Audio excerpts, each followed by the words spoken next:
QueenCityPodcastNetwork.com.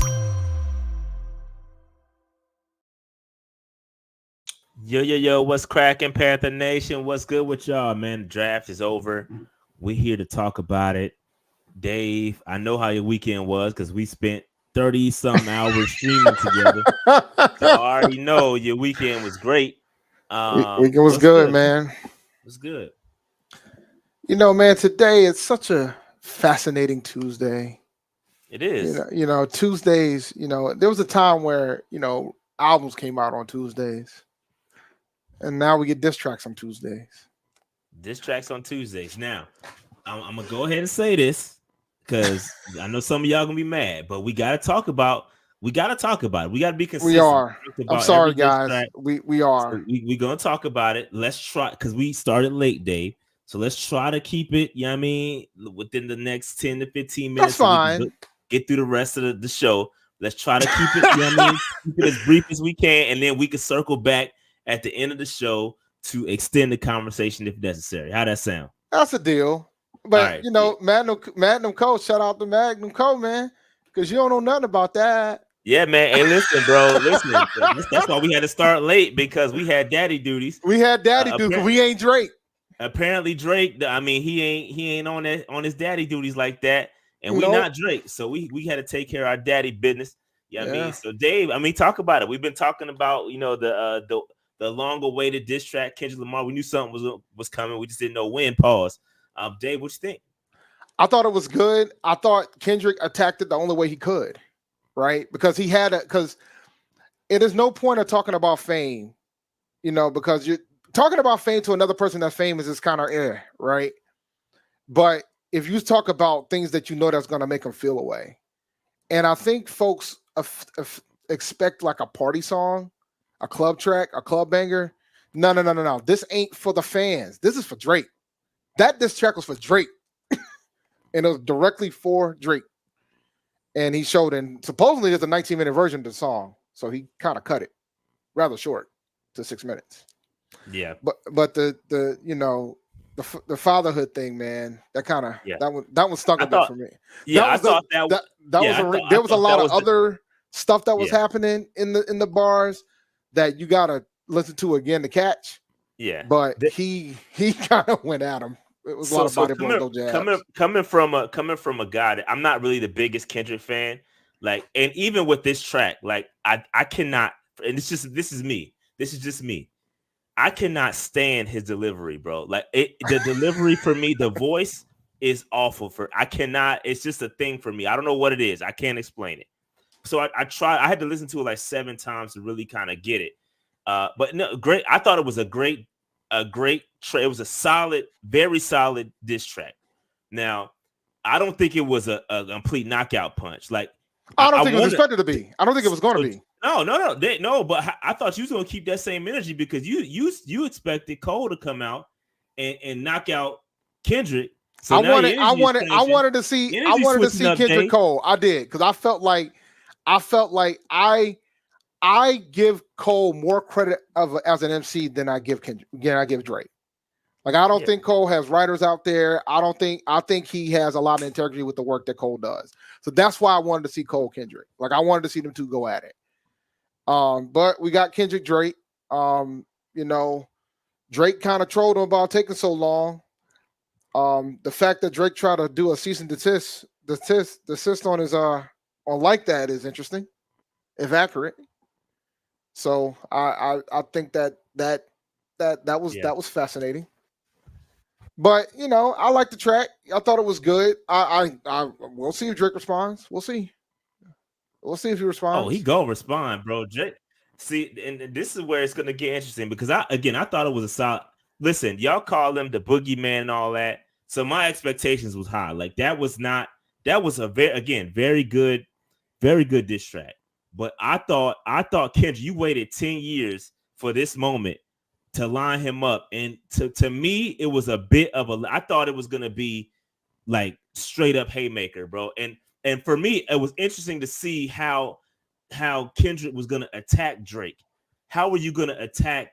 Everything is out. Everything he said is nothing new that he said. Yeah, I don't think we're gonna get too much new. except for Euphoria. But that's the problem.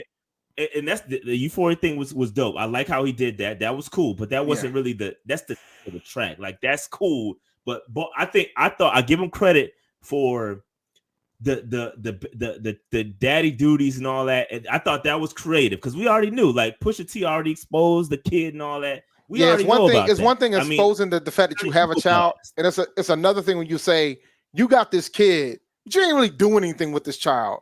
Like he just shows up for photo shoots. You ain't really like doing like fatherly things, and that. Yeah, I mean it was cool. It was cool. I respect that. That was a tough diss. The Tommy Hilfiger FUBU line was dope. There was a couple real dope lines in there, but it wasn't really a hate. It wasn't a haymaker, bro. And I'm glad. I'm gonna be honest. I was listening for the Cole slander, and he spared Cole for sure. Like you didn't catch the Cole slander? Did you?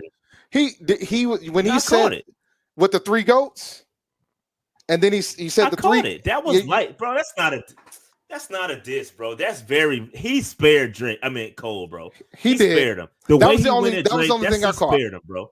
Let's keep it a buck. That was like okay. That was an observation. The Melly when he brought it back to Melly, I was like, let's come from a Cole fan.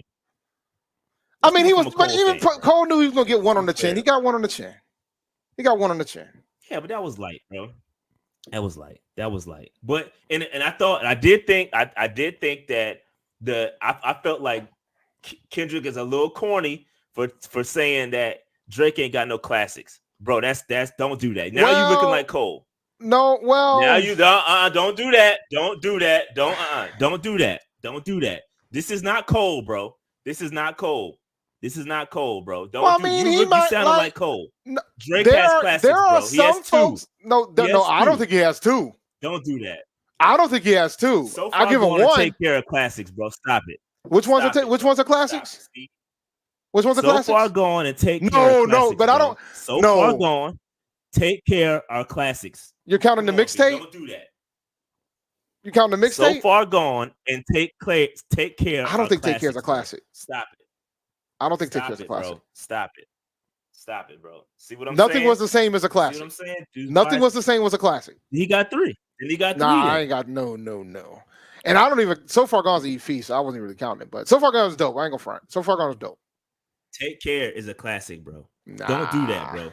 Stop it. You nothing sound like Cole. No. Nothing was the same as a classic. Like Cole, bro. But nothing was the same as a classic. So we agree. Then you sound like Cole. Then he has a classic. He has 1. So again, he's sounding like Cole. Then. Well, no, I mean, it's all no. Well, no. Cole even said that. That Kendrick had a classic. Come on, man. It's Too Late was good, but I don't think it's too. If you're reading this, it's Too Late. It's good, but I don't think it's a classic. Yeah, So Far Gone's a mixtape. That's why I don't count it. Even if you're not counting that, that's not disregard how many. He said you ain't got no classics. That's cap, bro. Stop it, bro. Well, let the man be. He can say he has no classics. If he doesn't feel like he has no classics, he can say it. He can say it. It's all subjective, but now y'all out here like there's some albums up here. If you want to have the argument of being close to one, I'm cool. Like I understand when folks will say Take Care is a classic.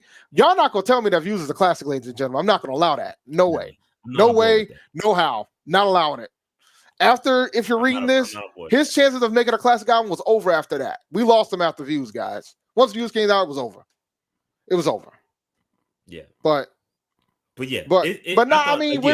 either way, you know he's gonna slant it. I like the DMX homage when he talked about all the hating. That came straight out of Breakfast Club DMX. I like that, which is hilarious. I think it's a little corny, but I get it. I ain't mad at that. Just saying you hate somebody, that's kind of corny. But I get it.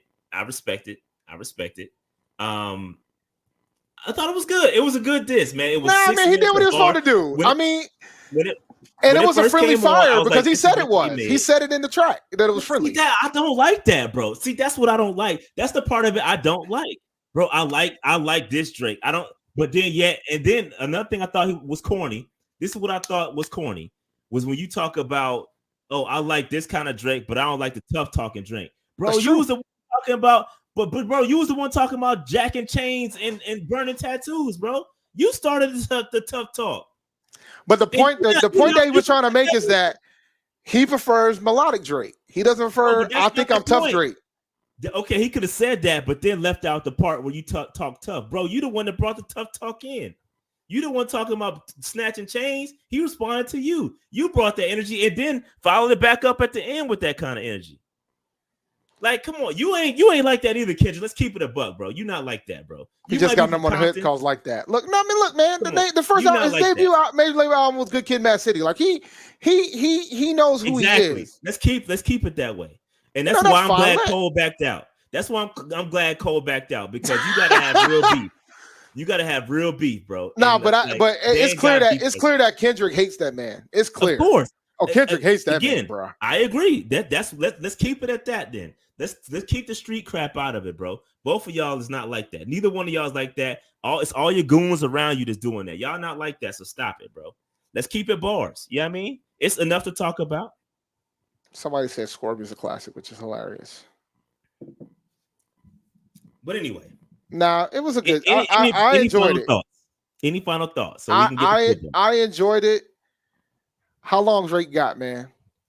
Oh, he got at least. I mean, he got 48 hours. I want to say, but I'll give him a week. If he took a week, cool. But I mean, you can't be dropping timelines and then not deliver on you, because you don't want to be putting. You're the one that was trying to rush Kendrick to come out with this. So yeah, you created a timeline thing. This is you back to back. You started that, bro. So you got to come with some heat. Pause. So I expect a good little. Yeah, I mean, good little. I think Drake will come back tough, bro. I think he got to, because he can't. He can't push a T this. He has to respond. Like, he can't have Jay Prince tell him that he can't respond. That cannot happen this time. He has to respond. Yeah, Shout out to Red Boy, man. Take Care is not a classic. Dave block, bro. Nah, you ain't gonna block me, man. Come on, he hating, bro. Take Care is a classic, bro. I just don't think it aged well compared to Nothing Was the Same. Stop it, man. Stop it. When the last time you listen to Take Care? When the last time you listen to Take Care? Be honest. When the last time you listen to Take Care? I mean, you let classics sleep. I don't go back and listen to a lot of old albums like that. Now, Double OK understands where I'm coming from. He has great bodies of work, no doubt. But classics, I don't think he has a project that matches Good Kid, Mad City. Stop, yo. Stop. I don't think he has a better record. I don't think he has a better record than Good Kid, Mad City. But I do think Nothing Was the Same as a classic. I do think Nothing Was the Same as a classic. Better or not? It's about, does he have a classic or not? And Drake has at least two, at least. So stop it, bro. Kendrick sound crazy for that, bro. Come on, stop it, yo. Let it be, man. You sound crazy for that. But good diss. But anyway, let's get into it, man. Yeah, let's get into the draft. Let's go. Football-wise, a lot of football to talk about. We had to get our beef cast. We'll revisit at the end if we got more to talk about. But again, we had to talk about it. We've been tracking this beef the entire time. Beef watch. We've been waiting for it, so we had to talk about it. So again, shout out to everybody that patiently waited and didn't rush us. Yeah, I mean, we had to get to our talking points. And if you are watching this later, we appreciate you. You know, fast forward. And again, once somebody dropped it in the comments one time and said, "Hey, just wait for the On the Proud logo to come on the screen, and that's when we're gonna talk football." So there we go, Dave. On the screen, you see Proud. Okay, that means we're gonna start the pod. We're gonna talk about football. So that's a good reminder. Good reminder. Quick super chat, and then we'll talk football. Kids, you guys pull the prize for damn. That is true. I thought he should have got it from the previous album, but that's okay. Appreciate the super chat, Z-Spoon. Ain't nobody talking about Kendrick's album or discography. With the Drake's was the one in question. Okay. But anyway, all right, let's move on. Let's move on. Shout out to all the Patreon members. Patreon.com/PantherNationPC. Yo, I'm telling y'all right now, y'all are gonna want to sign up for Patreon. It's about to get real. Okay, we got a couple of things lined up.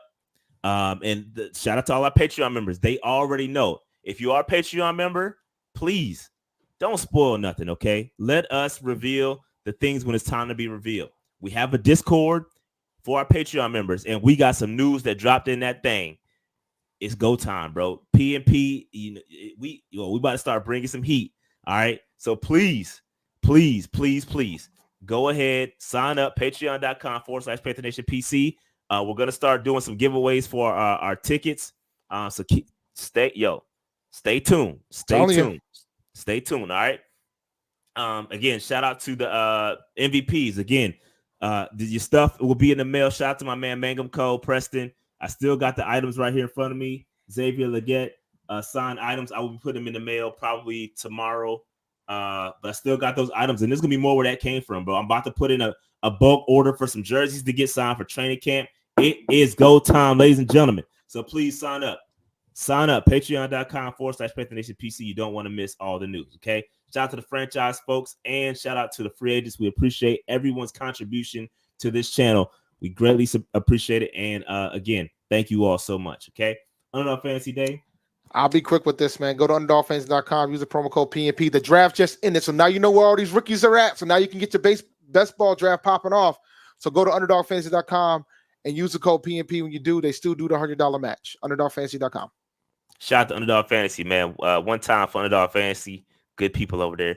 Deontay, yes, I need to update the slide. I got you, bro. I got you. Yeah, appreciate you joining MVP too, bro. Absolutely. Appreciate that. Okay, so here we go. I want to go back because you remember how we did this. You know, we asked a bunch of questions before the draft. We had some gaps on the roster. Pause. We went through some questions. I want to quickly go through those and say, hey, what we did and what we didn't do. Okay, because we had our opinion. I want to compare our opinion to what actually happened. Okay, so we did not get a quarterback 3. We got one in undrafted free agency, but not in the draft. So, and I don't think he's going to be a true quarterback 3. I think he might be just a cam body, but that's not to say we won't get one and sign a QB3 later on.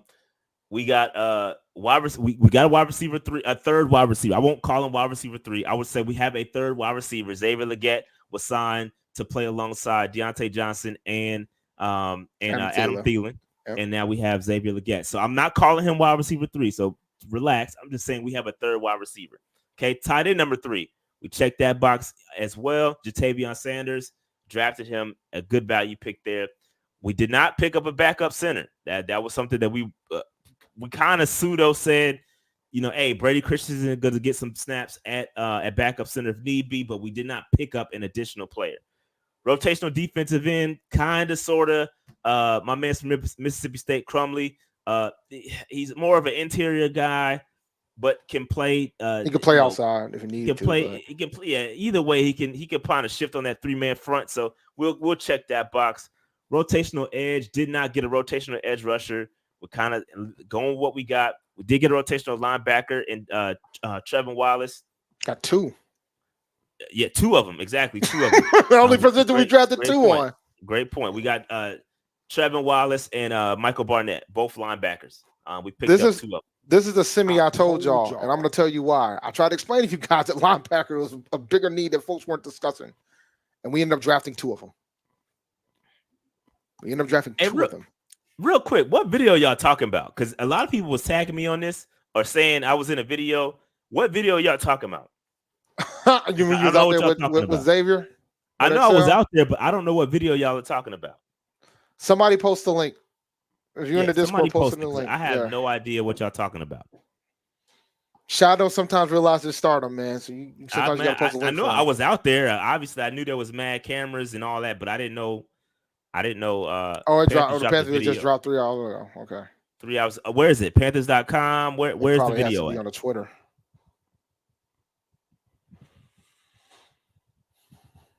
It's a Panthers short video. Is it on YouTube? Twitter? Where's the video at? YouTube. Thank you. Appreciate that. Jesus. It's like pulling teeth, B. All right. So it did not get a cornerback number 2. We did not get a cornerback 2. So yeah, we drafted the corner.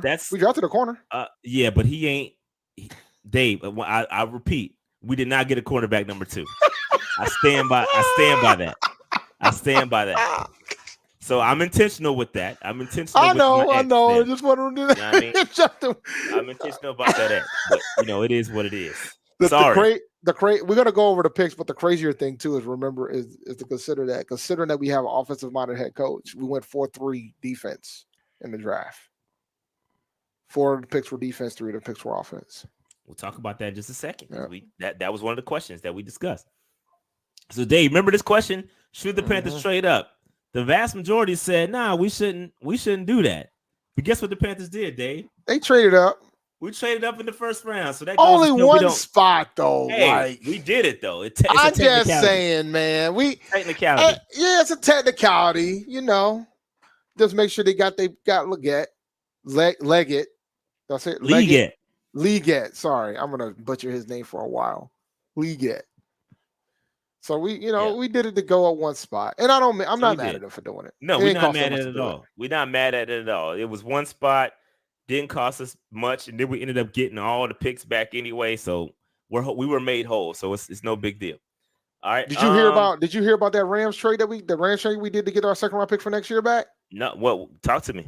The value of that trade was like one of the biggest values from a team since in a decade. Yeah, we read that during the pod. Jared had posted it when the trade actually happened. I think we got like double or triple the value of what we were supposed to get. So it's crazy. And talking about that trade, I think that obviously the Rams were thirsty. They went to get Braden Fisk, and obviously they have a massive gaping hole. Pause because Aaron Donald retired. So they got super thirsty, traded up. We took advantage. So I love it. So yeah, man. So the next spot was, should the Panthers trade back in the second round to acquire more draft capital? Kind of check that. I mean, we did it. We did it. We absolutely did it. We did it. We did it to get draft capital. We absolutely did it. You're absolutely right. So we traded back from 39. That's what we got Braden with the trade for Braden Fisk.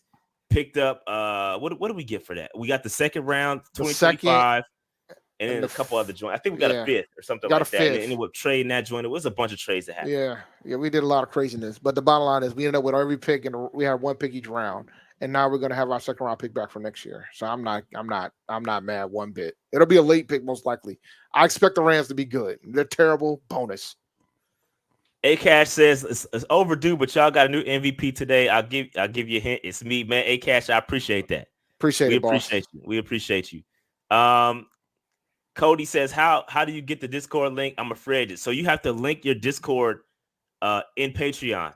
So I posted a link. Because I don't know how to do it, because obviously I'm on this side of it. But you have to link it in Patreon. There's a way to do it in Patreon. Hopefully somebody can help. One of our Patreon members is watching right now. Hopefully can help y'all out on doing that, because we have several guys that are in the chat right now. Okay, so yes, we did do this.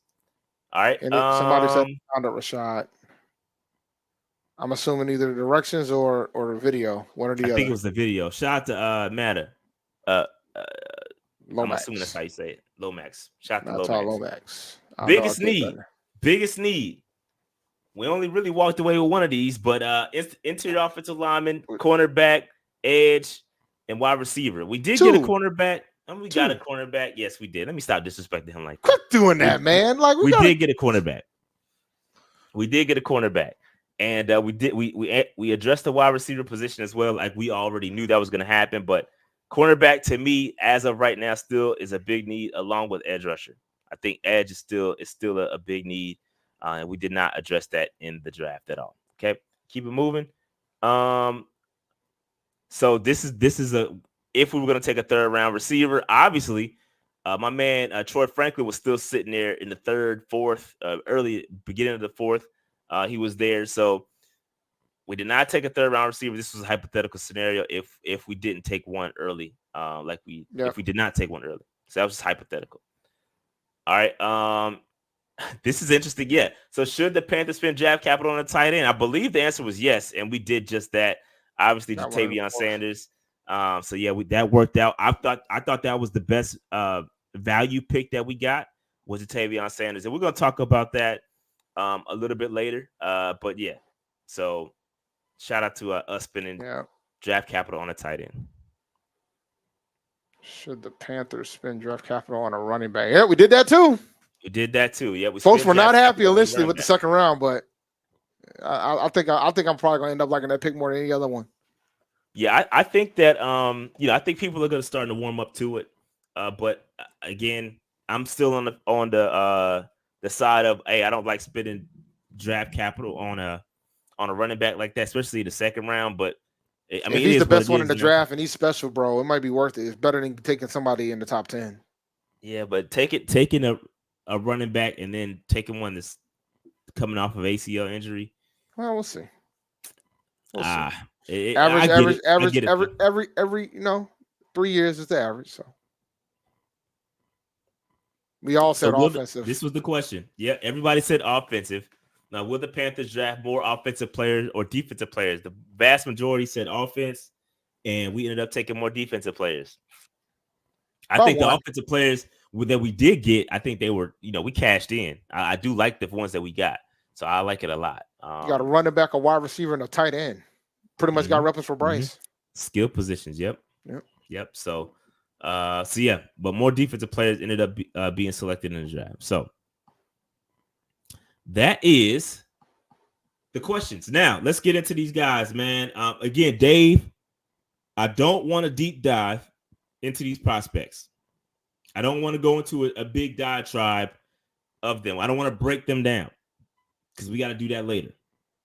You know what I mean? There's another area, another space for us to do that. Yes. I don't want to get into the weeds with these guys. I'm just going to put up some information, and I want to have the chat vote on the pick, right? That's the purpose of this. Okay. I don't want to, we're not going to deep dive into these. Okay. We can give our opinions in another time. Okay. So I'm going to put this in the chat, and I want you all to vote on how do you grade this pick? How do you grade this pick?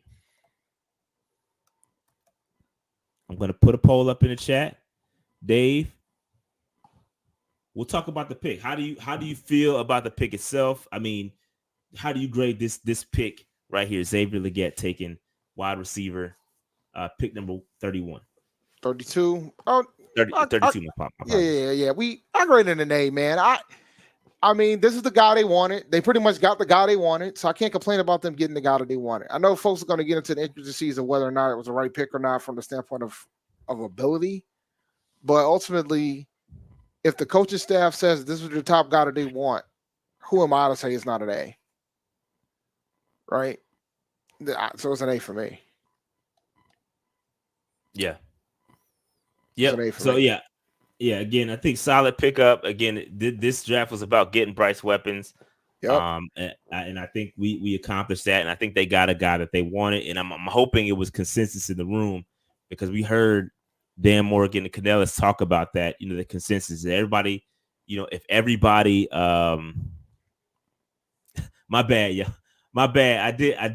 I didn't change my role for him. My apologies. He's a franchise. He is an interior defensive lineman. It's been a long day. My apologies. I didn't get a chance to update the projected role for him. It's probably going to be messed up for a couple of these just because I didn't get a chance to update it. So my apologies.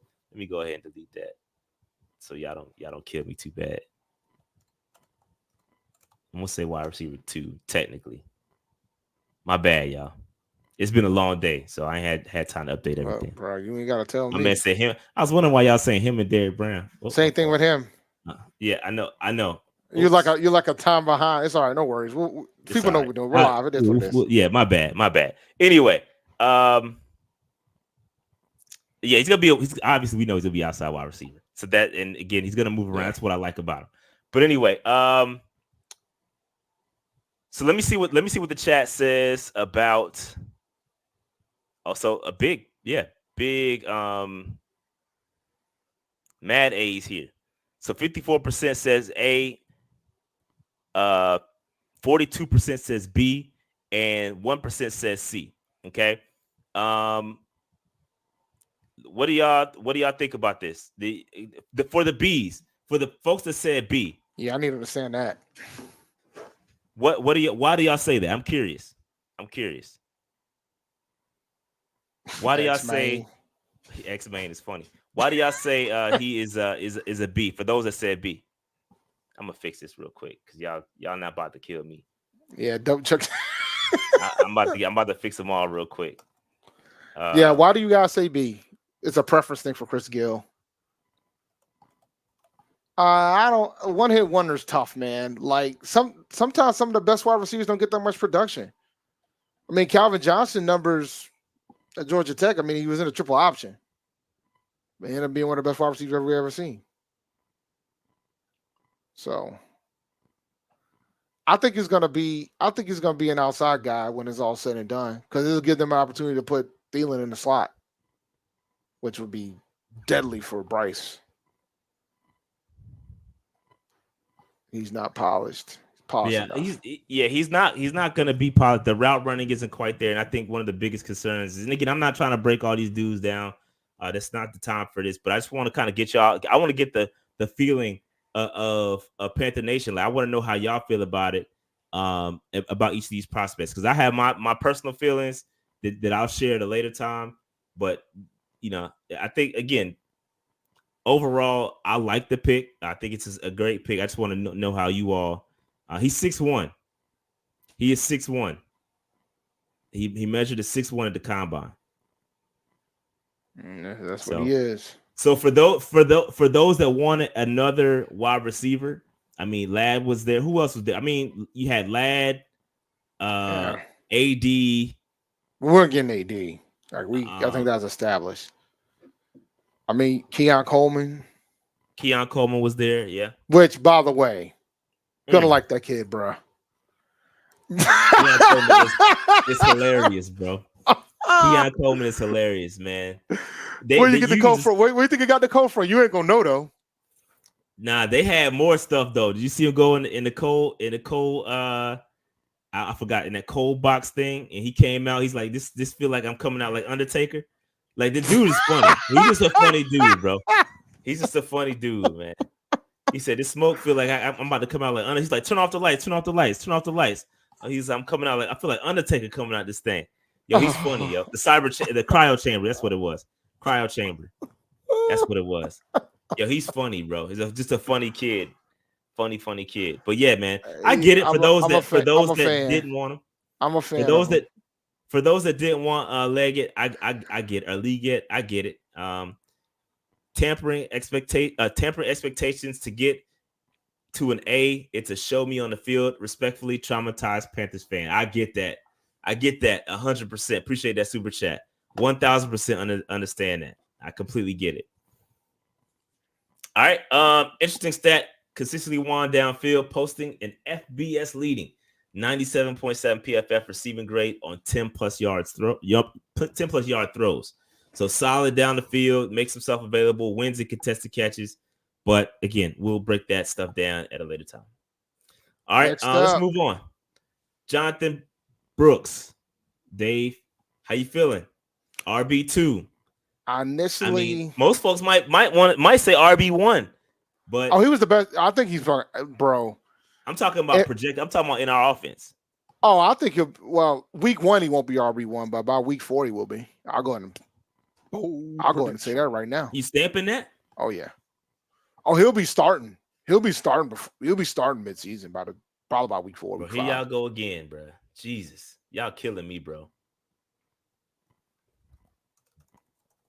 He didn't. Jesus.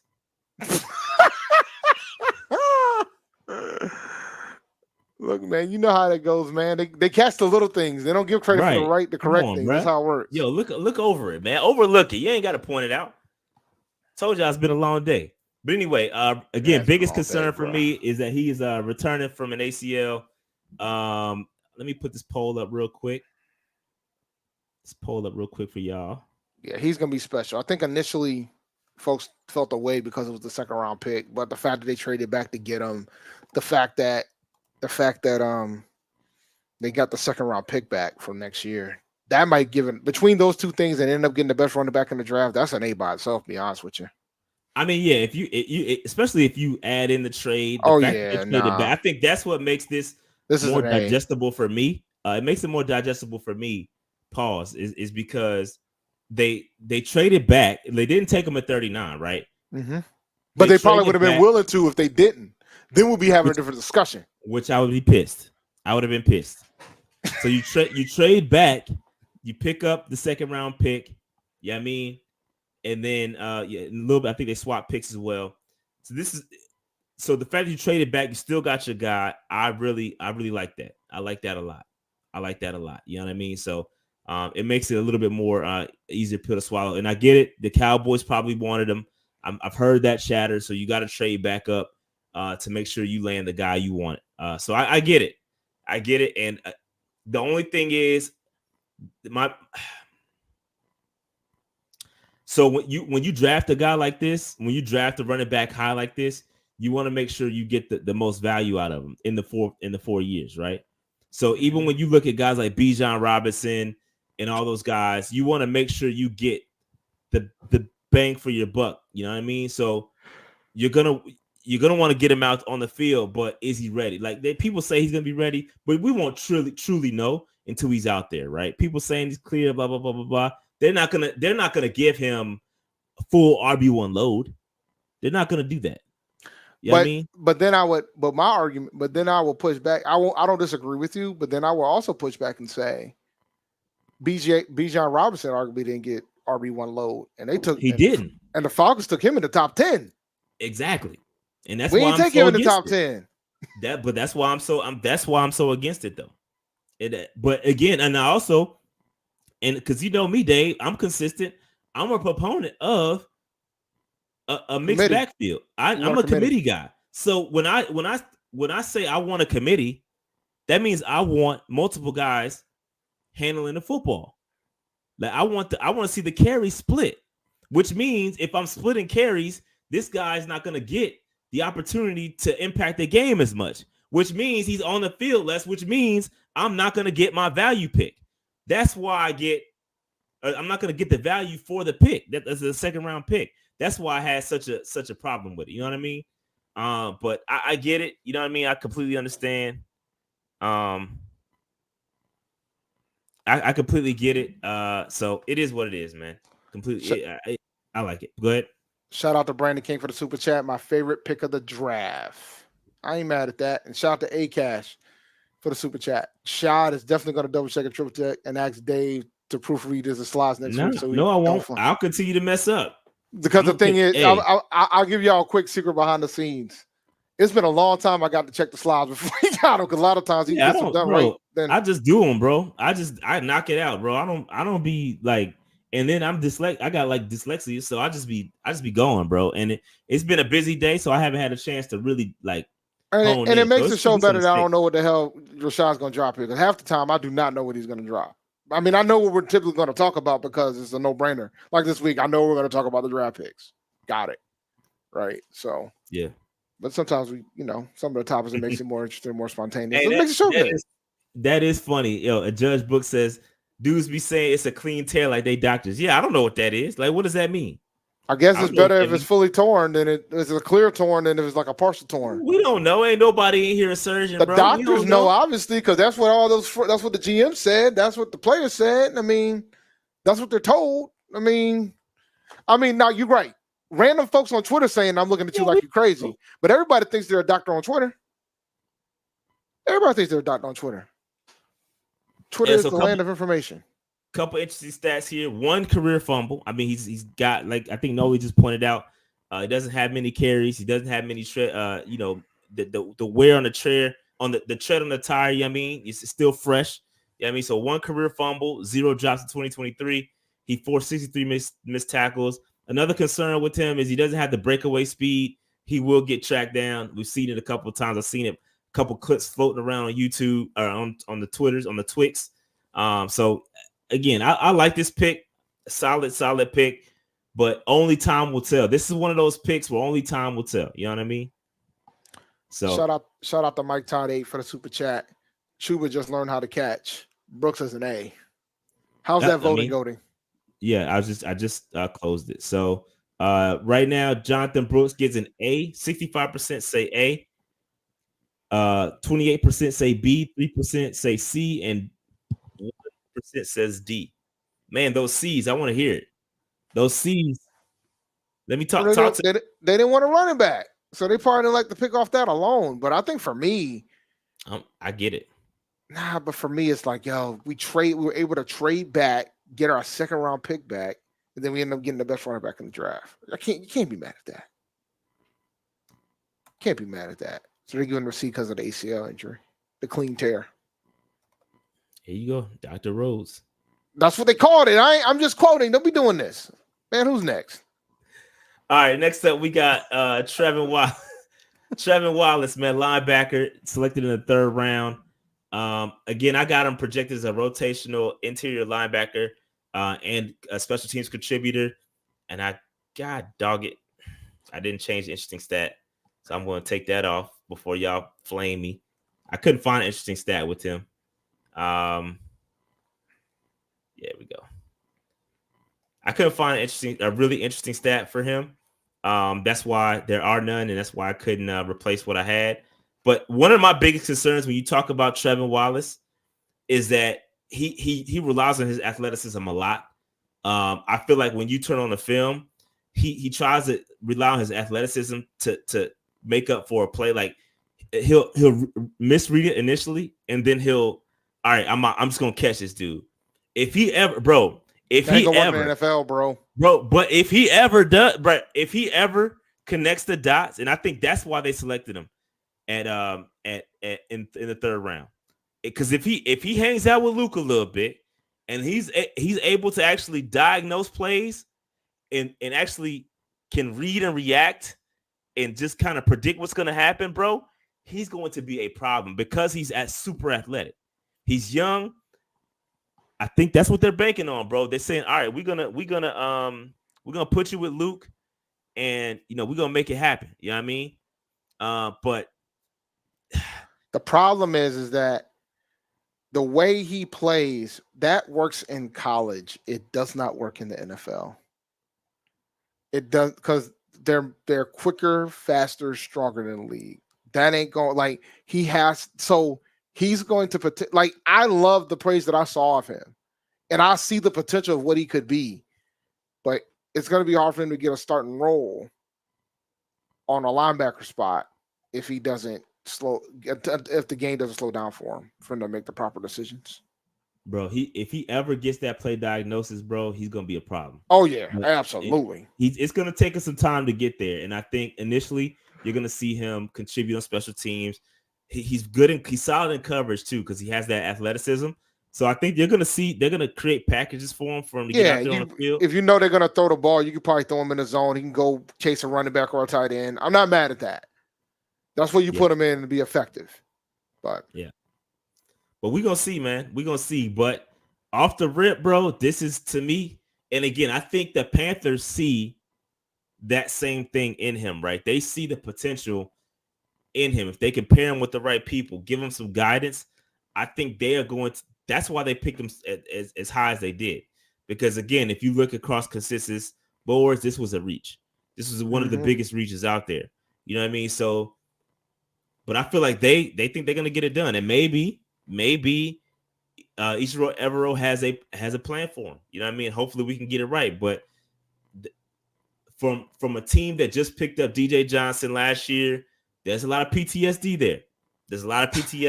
You know what I mean? Shout out to Massive dropping this interesting stat. Dynamic, do-it-all high school football player, snaps at receiver, running back, QB, and multiple linebacker spots, plus reps as a kick and punt returner. Yeah, he's nice. He's athletic as hell. I mean, so that pops out on the film. Douglas White says, to be fair, ACL tears aren't as bad as they used to be. That's true. Modern medicine has caught up, and they are coming back quicker than ever. So, but hey, it is what it is, man. If he's the top 5 linebacker in this class, man, we got to have a discussion about this class. I know it was weak, but good God. Yeah. Like I learned during the draft that Peyton Wilson didn't have an ACL, so yeah, that dude. That's wild. Not have an ACL, bro. You did all that without an ACL? I don't know what they do, but I know I need them. Yeah, I mean, like I feel like you need. It sounds important. It sounds pretty important. Like if you out here putting cats out for the season, it sounds like it's something that you really need to play football, let alone like day-to-day things. But okay. All right. I'm gonna end this poll. It says I say C for this pick, by the way. Yeah, 44% say C. 35% say B, 12% say A. and 7% say D. For those that said A, talk to me. That's a need. That's the only way. That's the only thing I can see. Why you would Yo, say that. hey, Deontay is a fool, bro. Nah, that's funny. That's funny, bro. Nah, that's Yo, funny. Deontay, man, You why? can't tear ACL if you It's don't have true. one. Absolutely. He got a competitive advantage out there. Truth be told. Nah, dog. That sounds like you, dog. And the thing is, you're playing a position where you got to move laterally. Nah, dog. Nah, dog. Nah, that's a competitive advantage, low key though. For real. No, it You ain't. can't No, tear it what's not ain't. there, bro. No, it ain't. No, it ain't. You can't tear an ACL if it ain't there, bro. So Man, I I mean, think Phillip Rivers played a game with a torn ACL, which is wild. That's a choice. Just like playing football playing a linebacker with no ACL is a choice. Oh man. yeah. So I mean, again, I thought this was a reach per se, but you know, who are me? We went after need in the third round, man. It's clear. Maybe they did. Maybe the way they board was set up, they had them higher than what most had them. So again, we don't know what the Panthers board looks like. You know, we can only assume that the way that board was set up, he was the highest guy, and I do feel like Dan Morgan had a slight hint of favoritism towards the linebacker position. You know what I mean? So, and if there's any position we're gonna trust Dan Morgan with, it's got to be linebacker. So I'm hoping it works out. I'm hoping it works out. Yeah, I mean that's the biggest grace he's gonna get. Yep. I mean, I gotta trust Dan Morgan having the ability to draft a linebacker. All right, Dave. Ja'Tavion Sanders. This has got to be my favorite pick of the draft from a value perspective. Yeah. I love this pick, and I think not only does it checks it, not only do we get value, but we added a weapon to for Bryce Young. Now, Bryce Young gets another receiving threat. He does got some blocking issues. That's my biggest concern. His ability to block. I think we're gonna get real predictable when it comes to Ja'Tavion Sanders and the packages that he's out there. You know, because you're not gonna leave him in line to block. That's not his ministry. Yeah, I mean, he's got to get better there. That's not his ministry. He's not full blown there yet. You know what I mean? That can he means develop into it? Yes, he can develop for sure. More 2 tight end sets then. You want to get him on the field more? Yeah. So I think, you know, hopefully the coaching staff is creative enough to get Ja'Tavion Sanders out there and create some mismatches because boy, he's solid. He can get open. He's got really reliable hands. He's the Longhorns' all-time leader amongst tight ends with 99 catches, and he only needed 2 seasons to do it. Had 0 drops in 2023. So he's very reliable, decent in space. Once he catches the football, he's gonna make a guy miss. He's not going to just go out of bounds. He's gonna try to run you over or juke you. I like it. I'm not gonna lie, and y'all could call me out for this. But I wasn't during the pre-draft process. Wasn't the biggest fan. Until I cut on the film. I ain't gonna say film. Let me stop saying film like I'm a real film junkie and break stuff down. I'm not, but I do watch. You know, a couple of games. When I do watch, I watch the full game tapes where you see every game, every snap. I like watching those, and when I watch those, I mean he's solid. He's very solid. It's just a blocking concern I had. But yeah, he's gonna get another weapon out there for Bryson. I love it. Dave, any additional thoughts? Nah, man. Value-wise, this is still the draft for the Panthers. Yeah. By far. Yeah, I'm worried about the blocking. That's going to stop him from being the starter immediately. If he could block, he would win out, and he probably still might win out by default, depending on how great. If he's a way better pass catcher than everybody else. Because I know Bryce needs the weapons out there, so can't complain about that. My man said he's slow, bro. He's a tight end, fam. Like he don't got to be the fastest in the world. My man wants the tight ends to run 4.4s. Yeah, he got enough speed to make it, make it work. He got enough speed to make it work for a tight end. Yeah, I mean, so All right. Let me see what this poll looking like. Oof. Mad A's here. I Mad expected it. A's. It's good value. People wanted a tight end out of this draft, man. Mad A's. 77% A, 18% B, 2% That's the highest one, C, ain't it? and 1% D. Hey, those C's, talk to me. I know it's only 2% of y'all. It's probably only like 4 or 5 of y'all that voted C. But talk to me. If you don't like it, let me know why. Let me know why. It's interesting. C's kind of tough.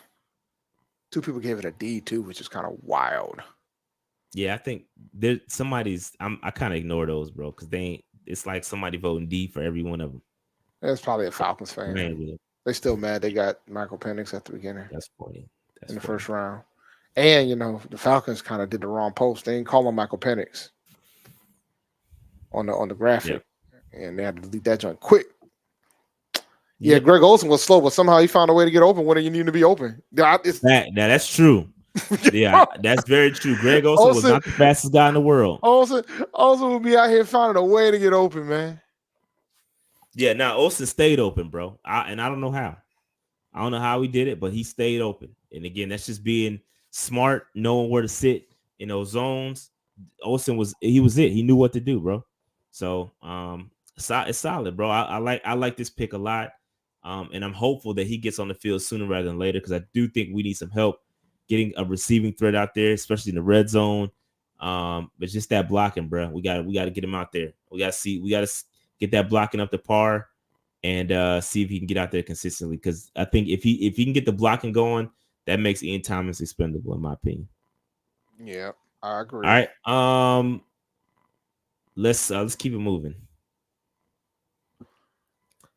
Chau Smith-Wade. He's a cornerback. He is a cornerback. You didn't want to say it earlier, but he is a cornerback. He is a cornerback. He is a cornerback. We drafted a cornerback, not not the cornerback some wanted. I was looking at guys like TJ Tampa, sitting there in the 3rd or 4th round, whenever he went, and that's the guy I wanted. Yeah, he fell hard in the draft. Bigger cornerback, kind of one of the last bigger cornerbacks on that was available. We didn't take him.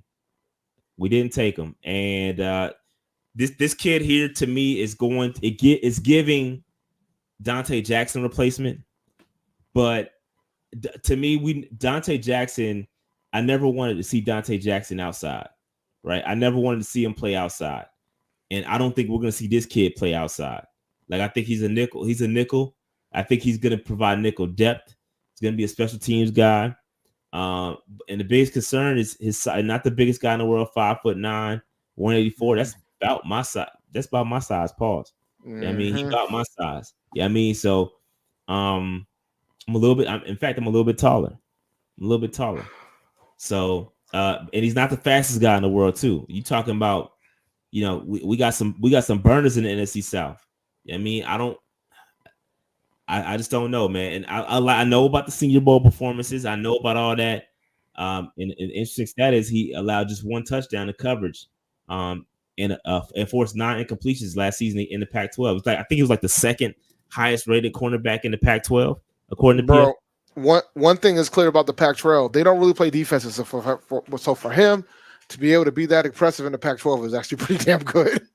They don't play defense in there. They throw the ball a lot. They have high-powered offenses in the Pac-12. So for him to be that's like the glare of hope, with regards to this kid, because he was able to do what he did in the Pac-12. Yeah. So this is interesting. I give the pick a C, but I did watch some of his film, and he's a mean man. He lays the wood. Pause. And he would be a C+ if I could do it. They say he plays bigger than the size. His size is what he is. You know what I mean? He is who he is. And when you got guys like Drake London and Mike Evans in your division, well, he's got to play like he's 6 feet. You got to play bigger. You can't play but so big. You know what I mean? So just keep him in the nickel. And I think under certain circumstances, maybe you play him outside depending on the matchup. But you know what I mean? It's tough. It's gonna be tough. A Cash says, wasn't a fan of this pick. We already got enough nickel cornerbacks, Hill and Dane. if we don't get Gilly, then we're gonna be scratching our heads. Yeah. It's true. Yeah. Could he play safety? I don't think that's where they're gonna play him, bro. I think they're gonna put him. They're gonna put him in a nickel. It's nickel. It's nickel. But let me check out. Ooh, I was coming down a little bit. Let me end this poll here. I'll give it like a B-. Smith-Wade gets a C. 52% of y'all said C. 33% said B. 7% said D. 7% says A. A's wild. Those A's. Talk about it. Talk about the A's. Yeah, somebody got to explain to me about the A's. He played outside all year and went to the Senior Bowl and did nickel and did really well. So you can put him anywhere. I mean,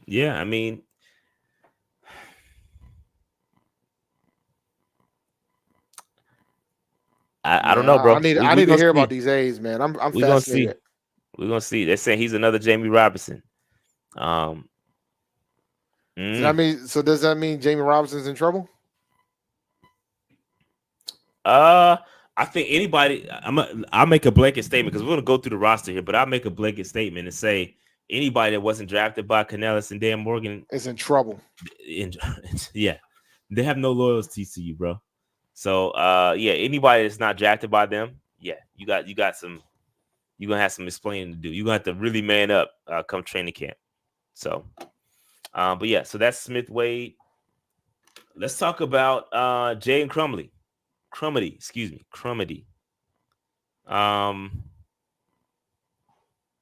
6th round pick.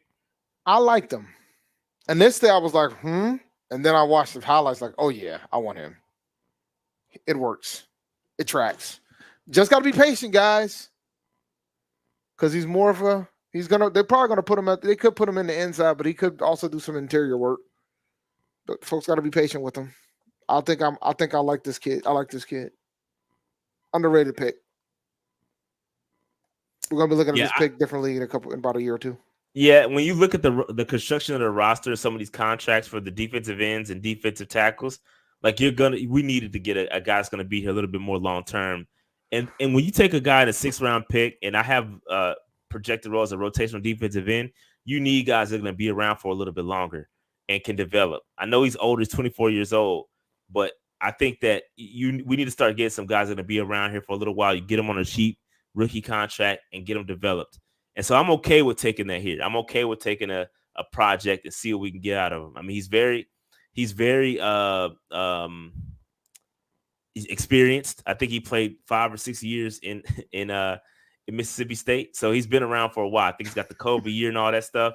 So he's got a lot of experience. My man said he's experienced. So I think that he's just gonna have to take that transition, similar to a lot of the defensive linemen that come into the NFL from college. That transition, going from college to the NFL, hey, that's a tough transition, bro. That's a really tough transition, and he's gonna have to make it sooner rather than later. Because again, like I said, those contracts are set up, for guys like Nick Thurman and all those dudes, A'Shawn Robinson. We got to get some guys that are gonna be around for a long time. So.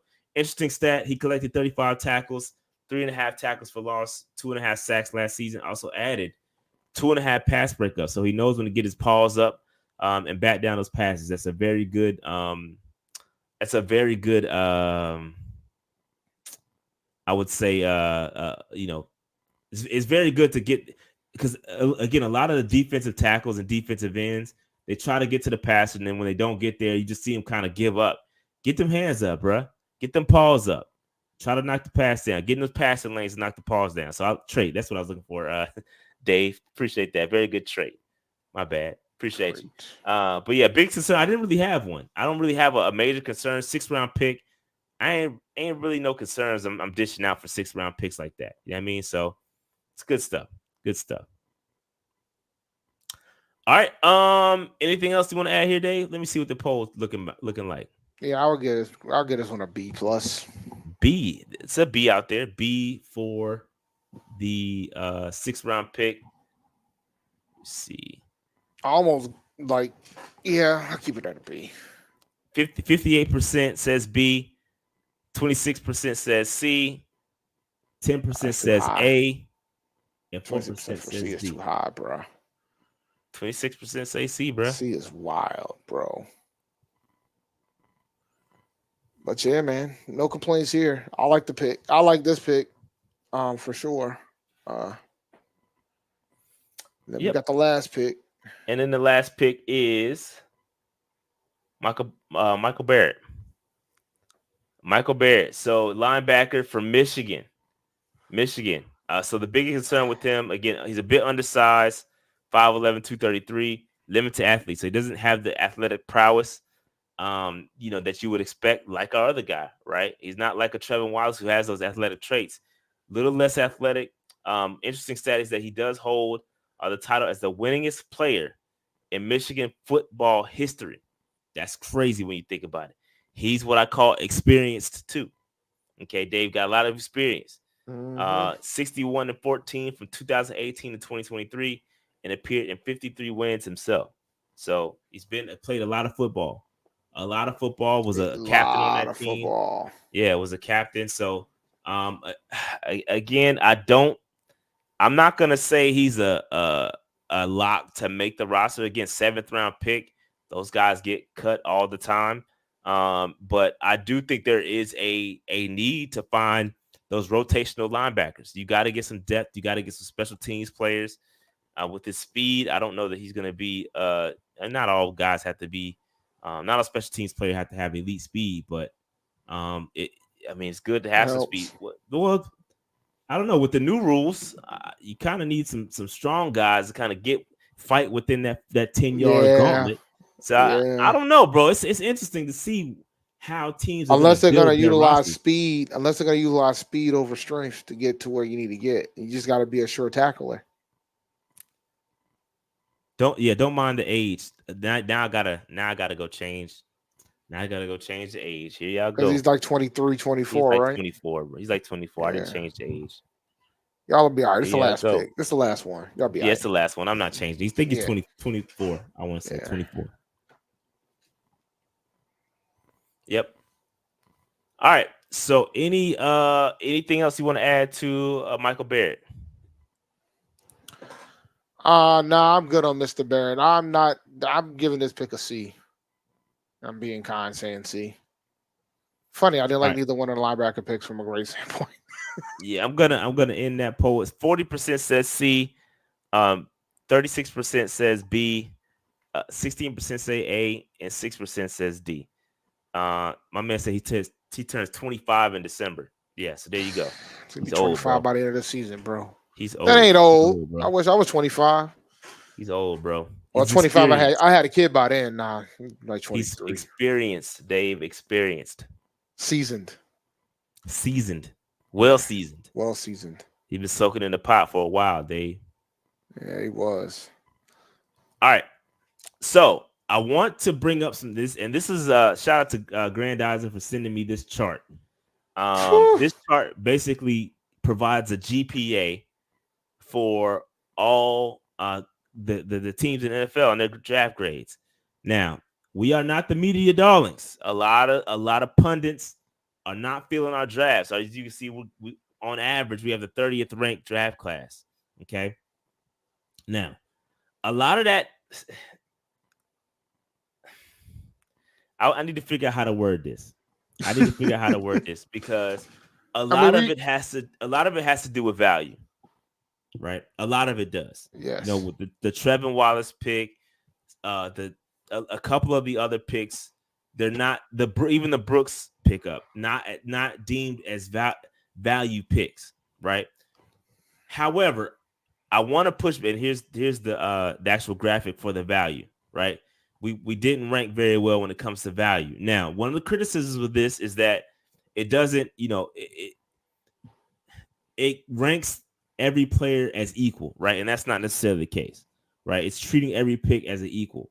But if you take the consensus boards, right, and you grade at all the players and where they were ranked versus where they were chosen, we're going to be ranked toward the bottom. A couple of these picks were deemed as reaches. Even Legette, that's going to be deemed as a reach. A lot of people didn't have him as a first-round guy. Brooks is going to be deemed as a reach. Some people don't like, Yeah, I think so. Now, I would have said Wallace was a reach.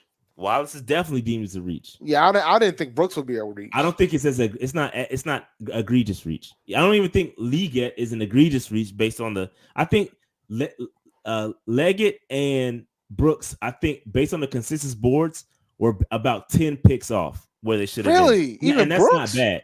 But that's not terrible. No, I know it's not bad, but I terrible. thought Brooks wasn't that bad from a reach standpoint. A lot of folks just felt like that we shouldn't have taken a running back, but I didn't think Brooks was a reach. ACL, bro. I think the injury. Now, even with that, you're talking about the top running back in the draft. I think it's the injury thing, bro. I think that has a lot to do with it. Let me see. So Wallace, we all know that everybody looks at Wallace as a reach. I think the biggest value we got, and as we talked about it, was Ja'Tavion Sanders, right? We got him. He's probably like PFF had Jonathon Brooks at 49. That ain't bad. It's not that terrible. Ain't 10. That ain't 10 spots, is what I'm saying. But what we did was we took the average of 96 boards. No, that's fair. Not just PFF, 96 boards. Yeah, on that board, he was in the 50s? Yeah, I think it was in the 50s, like 52, okay. I want to say. Okay. So 96, 96 boards had him ranked in the 50s somewhere. And again, I think that it has to do with the injury. And again, you look at the Trevon Wallace pick and some of the other ones, I think they deemed them as reaches. You know what I mean? Now Legette. He was a bigger reach. At least on PFF, he was 53. If you're looking at one board, Yeah, I ain't got that's why we use consensus boards. You do have it. You do have access to it. I have access to it, but I don't have it up. I just pulled up PFF real fast. I was just curious. I just wanted to see one. Yeah. Now Penix was a woof. Major reach. That's why they're at the bottom. You know what I mean? But we ain't too far. I know we like taking jabs at the Falcons, but we ain't too far behind them. Now, I want to get to a point. Now, Dave, I got a question. If you want to stop here and give our overall thoughts on the draft, we can stop. Now, we can go into the roster. I don't want to rush through that. I do have the roster, and we can go through it and go position by position and talk about it, but it's going to add some time. I don't know if you want to do that or kind of just stop and talk about our overall thoughts about the draft. You say I give you an example of what it looks like. This is what it's going to look like. Oh, yeah. No, we can do it. We can run through it real fast. All right, let's run through it real quick. Now, before I do that, I want to give one quick thought on the draft as a whole. And again, I don't want to give too much because, again, we're going to be previewing this somewhere else or going to be giving our opinion somewhere else about the draft. But what I say about this draft and why people are so critical on this draft is because it's a wait and see draft. Mm-hmm. Even Jonathon Brooks, it's going to be a wait and see for him. Legette, it's going to be a wait and see. Trevon Wallace, wait and see. Ja'Tavion Sanders is about the only one that's really going to be able to kind of step in, and that's even questionable. So for a team that went 2-15, we drafted like we went 10-15-2. You need some guys that can step in. You know what I mean? And I see people in the chat that say, "Oh, we're not going to be competitive and blah blah blah blah blah." I also say this. This could be an indication that the Panthers believe in the roster that they have. This could be a huge indication that, hey, the coaching here was just complete terrible last year. And we can coach up what was here. Okay, that could be the case too. They could be trying to take trash and make it into treasure. You know what I mean? So I see both sides of this. You know what I mean? But we're gonna have at some point, the rubber is gonna have to hit the road as far as development, bruh. We're gonna have to start developing. We can't afford to not develop these guys on the roster, bro. That we just drafted. We can't afford it. The reason why we sit up here and have we're sitting in the top 10 every year is because we can't develop the draft talent, and then we rely on veterans. That's why our cap situation is trash. That's why we just cannot get over it. We've got to see these guys develop, bro. And that's why when you look at value, when it's guys sitting up there like a TJ Tampa or something like that, guys like Troy Franklin, guys that can come in and make an immediate impact, and you don't draft them and you taking guys that are more like projects, I get it. I completely get it. If you're given the full reign to develop these guys and the time to develop them, then I'm cool with it. But we gotta all be on board with it.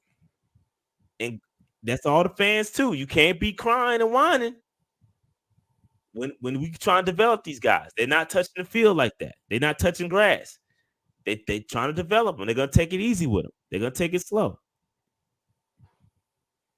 So that's just my thoughts on the draft. I like it on paper. In theory, it sounds good. This draft won't really hit until 2025.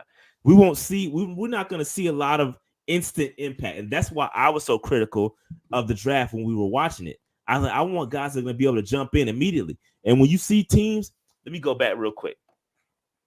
When you look at the top of the list and you see these most valuable draft classes, Lions, Detroit, man, Pittsburgh, Eagles, all those guys are playoff teams. Ravens. I skipped the Saints on purpose. They trash. But Denver too. That's why they stay at the top. Because they drafting the guys that fall to them. And we sitting up here, how many times did I say during the draft, man, that guy's gonna ball out there. How many times did I say that? A lot. Too much. Worthy to the Chiefs. Well, that was good. We couldn't get him. We would have to jump a little higher to get him. Eagles drafting who did they get up? Who did they pick up that I like? They drafted the Iowa corner. Like they drafted guys that was just supposed to, it just makes sense. Cooper DeJean went to the Eagles. But it's crazy. Like that's not supposed to happen. Uh-huh. That's true. Yeah, I mean, so like that's just why it's like wow, like the Ravens getting who did the Ravens pick up late? That I was like, man, that's just a dope. Like I got to go back and look at it, but there's just so many picks that went Ravens well. had some good picks, man. Yeah, that's because they picked who fell to them, guys that weren't supposed to be there. They fell right in their laps. You know what I mean? So again. Yeah, these draft grades, they not perfect. Right? They got TJ Tampa. The Ravens took TJ Tampa. Yeah, they took Tampa. Yeah. They got Nate Wiggins too, fell to him. Yeah, not supposed to happen. In the first, the bottom of first. I say all that to say. Again, it doesn't matter how the draft went, right? Everybody gets 3 years. We could we can go back to this right here in 3 years, and our draft could turn out to be the best damn draft there is, right? And that's ultimately what matters, right? But all that is on the development and how these guys develop. It all goes back to the coaches. Coaches. They got to develop these guys, and I'm hoping that we got the right coaching staff here. But as of right now, the value and again, we won't see some of these guys pan out until later, and that's okay. We just want to see gradual improvement from our guys. That's it. We're one of the only. One thing I noticed, man. Go back to that chart, and then we can get into the positions. One thing I noticed, bro. We're the only one. We're one of the only ones that didn't get an A. Nobody gave us an A in any of it. Even the Falcons got an A. And the Browns. Little things that I noticed. But all right, carry on. But yeah, anyway, I just wanted to give that spiel because I think it's important to keep it in perspective, right? That's why good teams stay good because they literally go best player available, right? And that's how I don't know. But anyway, all right. So let's keep it moving. Quarterbacks. Dave, Bryce Young, Andy Dalton. That's what we got. Plummer is an undrafted free agent that we picked up. And who knows if you're going to make the roster or not. But I see Bryce and Dalton as locks. Dave, if they're serious about a third guy, then either it's going to be more of a matter of Plummer's going to have to earn his spot or or they're gonna bring somebody in later. They'll bring somebody if they don't like Plummer. They'll bring somebody else in. Man, I'm fumbling all over my words. My apologies. Yeah, but yeah, they'll bring somebody else in. We've seen them rotate in, back up the QB3s all throughout training camp before. That's not something we've never seen before. So, again, I think I think we'll be fine. I'm okay with keeping 2. I mean, because you can bring in that emergency one off the practice squad, and they got the rule for that, so we're good. I think we're good. All right. Anyway, let's keep it moving. Running backs, Dave Chuba. I got Chuba as a lock. I got Jonathon Brooks as a lock. Dave, outside of that, I think anybody can get it. Dave, look out for this is just me, and this is just me. If you feel different, then speak up. Look out for Jaden Sherton from Monmouth. The kid can play, and I'm rooting for Tariq, man. But that's the Aggie pride of me, rooting for Tariq. I would like them to cut Miles Sanders, and it is a possibility after the June 1st cut. I don't think there's any loyalty to the rest of these guys on this roster. That's why I said I'm rooting for Tariq. But like Boone, Blackshear, Brown, and Tariq, there's no loyalty to those guys or Miles. But I think Sherton can play. He's legit. Put in a lot of work for Monmouth. Really good running back. So when you talk about the contract, I see somebody talking about Miles' contract. He can be cut. He can be June 1 cut. Yep. They're just basically eating him for nothing. Like he'll get paid basically, and he'll count his contract. His whole contract will count against the cap, meaning we wouldn't save any money in 2024, but we would save money in 2025. So if they cut him, it's a wash at that point. So he's cuttable. Don't get it twisted. If they want to cut him, they can cut him. Yeah, I mean it just. You better off just keeping him because you're paying him anyway. But they can cut him. But if go ahead. If guys outperform him, then you can probably let him go. I'd rather keep the youngins. Bro, they're not trading. If Sanders, bro, if you didn't trade him by now, bro, it's probably not. It's too late. Yeah, it's too late. It's probably not gonna happen. Like we overpaid him, and then think about it. Somebody has to assume that contract. Who's gonna assume the bad contract that we gave him? Yeah, I mean, so it's not that simple. It's not that simple. So I think that either we're gonna be stuck with Sanders, they'll keep him around. They're trying to hype him up. They're hyping him up, saying, "Hey, we're excited to work with them. You know, it's cool. Can't wait to work with them." But I see as a 1-2 punch between Brooks and Hubbard, and I don't know where if it's a 3-headed monster, then cool, I'm here for it. But I don't see it. I don't see it, bro. I don't see it. My gut, my intuition is telling me the Sanders ain't gonna stay on the roster. They're gonna find. They'll try to work something out, but I don't think he's gonna stay on the roster. This is my opinion. I think he's gonna have to take a pay cut to stay on the roster, and I don't think he's gonna be willing to do it. So they're gonna just cut him in June. And I wouldn't take no cut if I was him either. He's a running back, bro. He signed, I think, the biggest contract for a running back last year, and that ain't coming back again. He might well he go ahead and I'm with cut me so I can go somewhere else, run me my money. So this is just my opinion. Just my opinion. Any other thoughts? Nope, that's it, man. Let's go to these receivers. That's what I want to see. Oh, not yet. Oh, not yet. You out here teasing. All right, tight ends. Tight ends first. So I got Jatavion Sanders and Trimble as locks. Everybody else, I think Ian Thomas, as much as they got to keep 4. I think he's probably gonna stay around. They're gonna keep 4. I think we keep 3. No way. Not if we're playing 2 tight end sets. Probably gotta keep 4. Give me that extra receiver. I'd rather have the extra receiver, but last year we kept 5, right? If I have 3 tight ends, that don't prevent me from running 2 tight end sets. That's true. That means Ian Thomas is gonna make it. Unless Stephon or Jordan beats them out. So yeah. But yeah, Jordan Matthews, Stephon Sullivan. I like Stephon Sullivan. We started to see some of his ability last year, but I think it's too little too late. I think that coaching staff got somebody they really like, and boom, there you go. That'll do it. Jatavion Sanders comes in, but yeah, as much as I don't like it, I do think Ian Thomas is closer to Ian Thomas is going to stick. I could put a lock with it, but it not be a lock. He got to unlock locked. You know what I mean? He got to unlock. Yeah. or a half a lot, in all the way. It ain't pushed in all the or way. just You know what I a mean? half a lot. Just give it. Yeah. Okay. Yeah. But anyway, that's the tight ends. All right. right. Here we go. Here are the receivers, Dave. I got Thielen, Mingo, Deontay, and I didn't mean to put David Moore here. I meant to put. Let me fix that.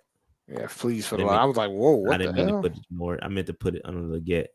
I think I had resized it and didn't change it. My bad. Oops.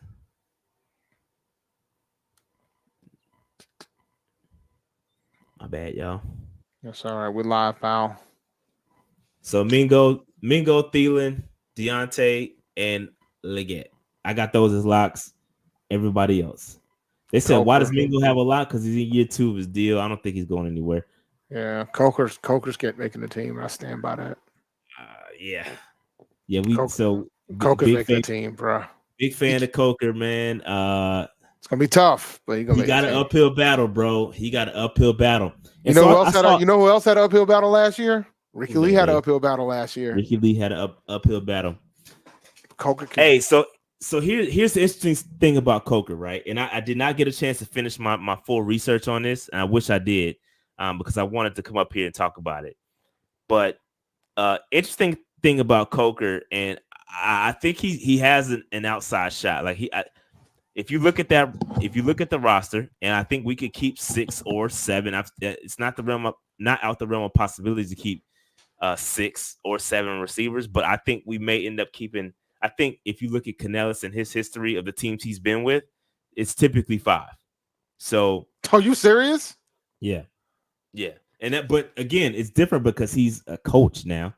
He's a head coach. He has full control. We don't know his tendencies, but that means we don't know. Wow, that means there's Tampa don't know, 3 quarterbacks. I don't know. I don't know Tampa's roster construction, bro. I have no clue. Okay. I didn't get a chance to look all the way into it. But what I'm saying is that here's the thing, though. Here's the thing, Dave. Follow me on this. So I see y'all talking about last year we kept 7. Don't matter what we did. New coaching staff. We have a new coaching staff, new GM, new everything. Those tendencies go out the window. You can cancel all that what we did last year. That's irrelevant at this point. So here's the thing, though, Dave. One thing I noticed about Canellis and where he's been a while, and I hate that I didn't get a chance to finish this research because I saw a lot of chatter about this on Twitter, X. Shout out to 2 fans in the stands. They came up with that Twix. I saw a lot of chatter about Jalen Coker, about us being excited because Steve Smith had him in his top 20, and Steve Smith, hyped him up, and now fans are kind of rooting for him to be a guy. And they talked about Omar Bayless and all this other stuff. They talked about all this other things. You know what I mean? They talked about everything regarding him making the roster. You know what I mean? And how it's, we fell in love with Omar Bayless and he was trash. One thing when you look about Canellis and his history and where he's been, going back to Seattle, going back to Tampa, there has been undrafted free agents make the roster. And I can't give you the number. I cannot give you the exact number. I hate that I didn't get a chance to finish it. But in Tampa, an undrafted free agent made the 53-man roster. In Seattle, a couple of times, more than 3 or 4 times, there was an undrafted free agent that made the 53-man roster. So I don't know if there's a thing. I don't know if there's a trend there. Like I said, I didn't get a chance to complete the analysis. But there is a thing with where Canellis is. There tends to be an undrafted free agent wide receiver make the roster. And again, I hate that I didn't get a chance to finish it, but I'll finish it up and probably post a tweet tomorrow. But it's interesting. It's very interesting with Coker. I'm gonna have the same conversation I always have when we have these discussions with a brand new coach. A lot of these guys on this list he didn't pick up. A lot of these guys on the list he didn't draft. Like, it's gonna be an open competition outside of Deontay, Thielen, and Legette. I mean, Mingo's safe off the fact that he's the 2nd year guy, but everybody else is open season, guys. Anybody can get this joint. Yeah, I think Mingo is going to be solid. I think he's going to be okay. Again, development. We talked to Steve. Steve says Smitty. He said he's 3 2 to years. 3 year project. You know what I mean? So I think they're gonna roll with that. And you got to remember, Thielen is on a 2 year. He's got 2 years left on his deal. Deontay, we got to re-sign him next year. So it's not like we are just, we're gonna be void of some talent. We need some guys to stay on the roster and stay around for a while. You know what I mean? So that puts people like Terrence Marshall in jeopardy. Oh, Terrence Marshall is in the he's in the crosshairs. Baby. But I'm just saying it. Besides, we've been talking wide receiver. I was talking wide receiver 5 last year, but I'm just saying that puts somebody in the crowd, because if this coaching staff don't see a future, then why even bother? We can go ahead and just cut ties now. They ain't draft him, because David Moore could make this team too if they decide to keep 6. Moore could possibly make this team because of the Canellis ties. So there's a lot of other factors involved with that. There's a lot of like you said, it's going to be an uphill battle for Coker, but I think he's going to. And I know we're excited as Panther fans. And listen, when our GOAT speaks about wide receivers, we listen. Like, why would we not listen to the greatest wide receiver in Panther history? Why would we not listen to his opinion when he says Coker is dope and he's the best route runner in the daggone draft? And when he says that stuff, bro, we gotta like that. We gotta trust his opinion. You know what I mean? So of course, bro, if Jalen Coker goes out there and does his thug thizzle and holds it down, bro, the whole Panther Nation is gonna be putting a battery in his back, bro. Yeah, I mean, we gonna be behind him. So I just Coker got to go out there. He got some work to do. It's not gonna be easy. It is not going to be easy one bit. It's going to be tough. It's going to be tough sledding, but it is what it is, and I'm cheering for him. I'm cheering for him, but it's going to be tough. It's not going to be easy. It's not a shoe-in by any means.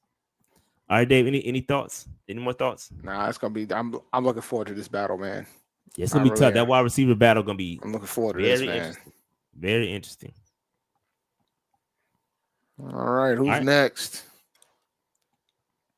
This is locked in. Yeah, basically locked in. We probably hold what? I got 7 right now. 1, 2, 3. 4, yeah, you got 7.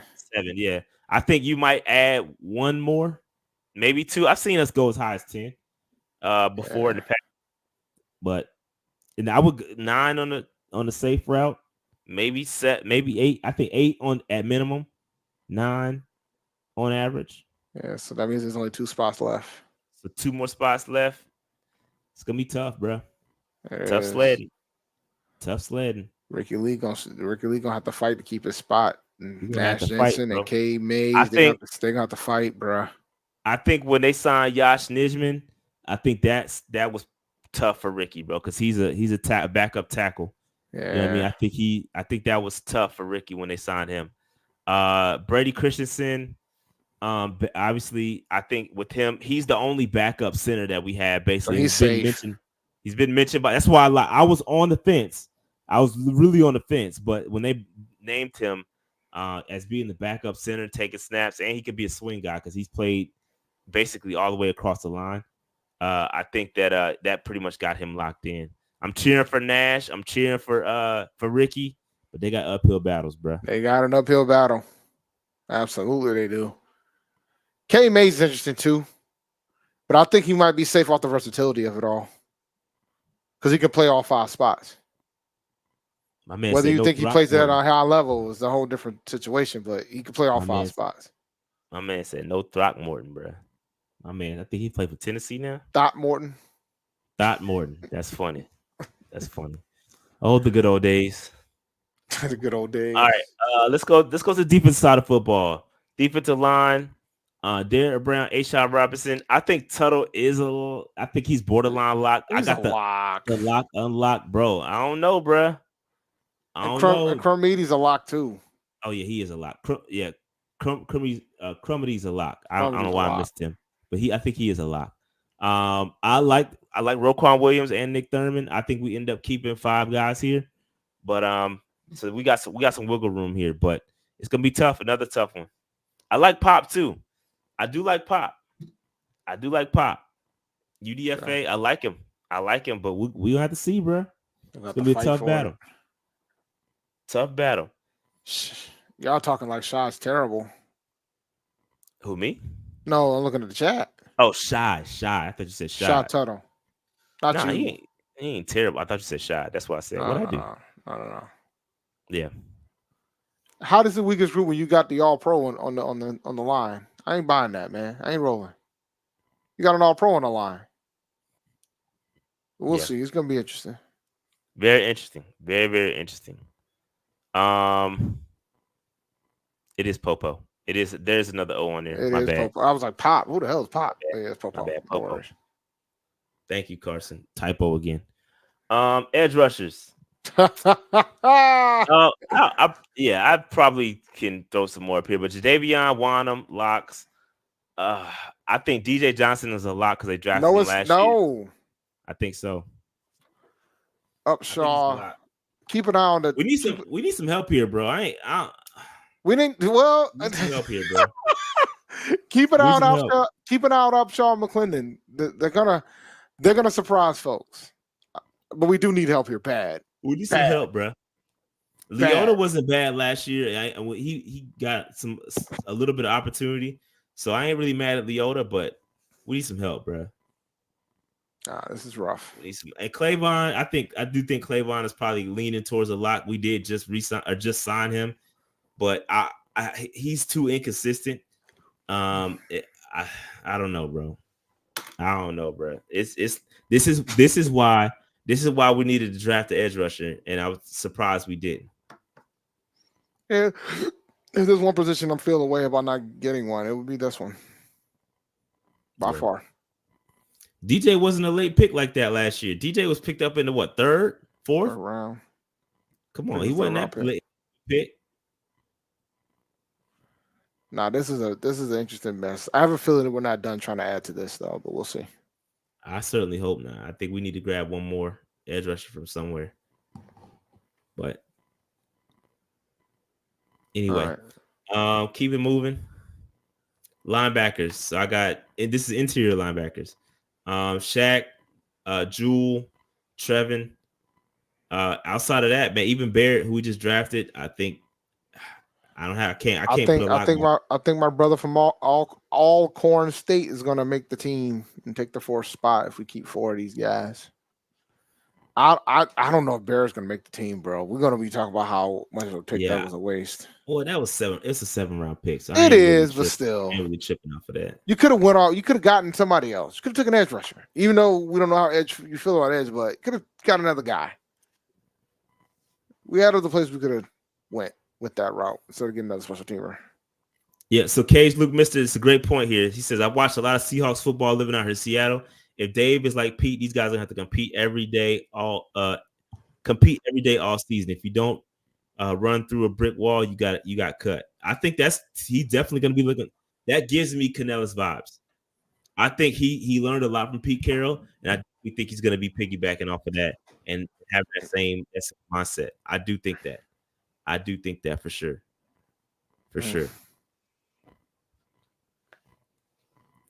But that's the interior linebackers. What's next? All right, let's keep moving. Keep it moving. Outside's next. Or the corners. Cornerbacks. JC, Dane, Troy. I mean, I could probably put a lock by Smith-Wade, but how many did we keep these last year? 5? I ain't really feeling this, bro. How many did we keep last year? 5 or 6? I don't remember. I ain't feeling this. Willie Drew's got the size. He should be able to make the team off of this. I'm gonna keep it a buck with you. Unless the only thing that we need to get Gilmore here. Gilmore gets here because it becomes an uphill battle for Willie Drew to make the team. But I think Willie Drew can probably beat out some of these guys. I ain't feeling that, bro. I'm just. Well, I am. My apologies. I am feeling. I do want to get Stephon Gilmore here. Yes, I do want that. It needs to happen. Yes. But yeah, this cornerback depth right here, I ain't feeling it, bro. I ain't feeling it. The irony of all the complaints we had about corner last year when it came to Dante Jackson and CJ Henderson across the fan base, and now we're sitting here and now we see the roster in front of us, and now everybody's like, oh, Oh, that's bad. I was like, well, we traded. We got some value for Dante Jackson at least.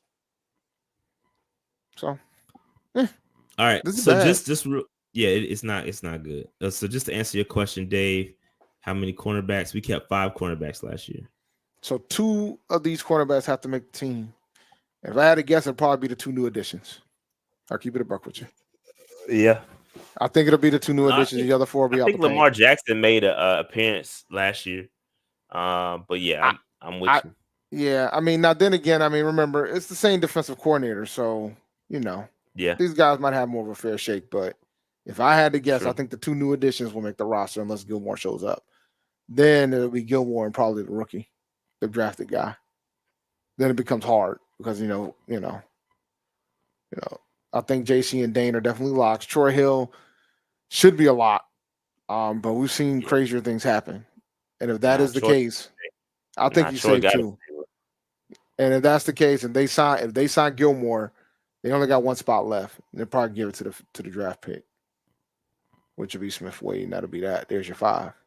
Yeah, Drew. I like Drew too. I hear y'all talking about Drew, but Will Drew's good. He should have gotten drafted.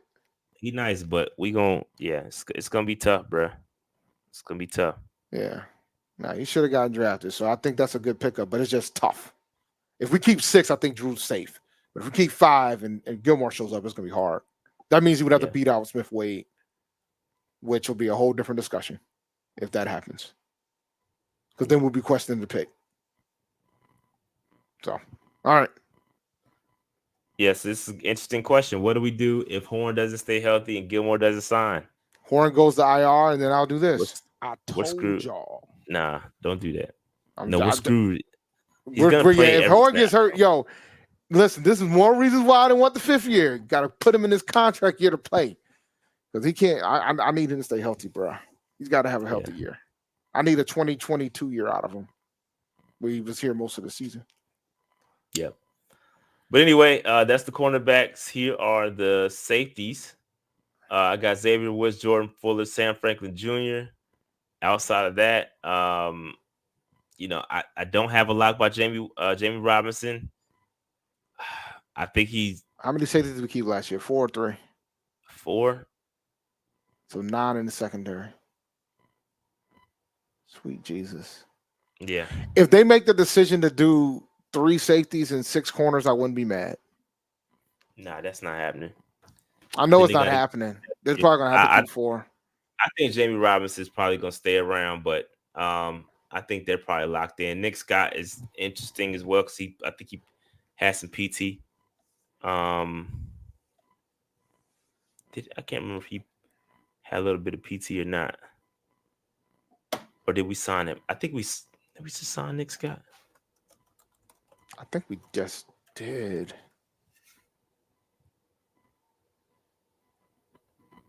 Yeah, we just got him. We just signed him.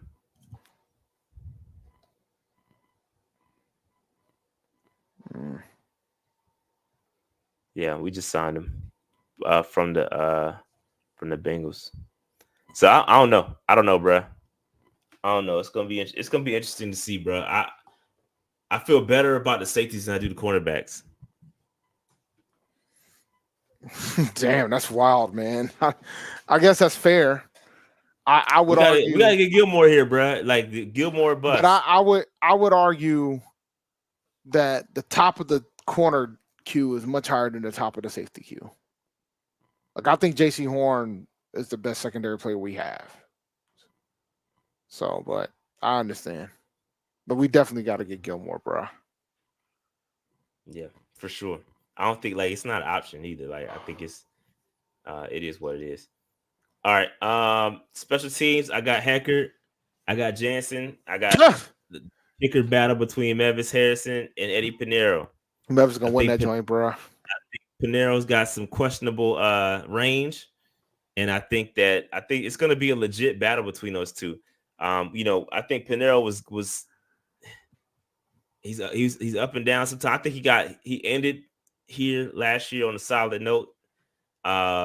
But he did not show up for voluntary minicamp, and so or voluntary workouts. I think that kind of sent the signal to Canales. Hey, look, You're not gonna show up, bruh. You gotta come through. We're gonna replace you, bruh.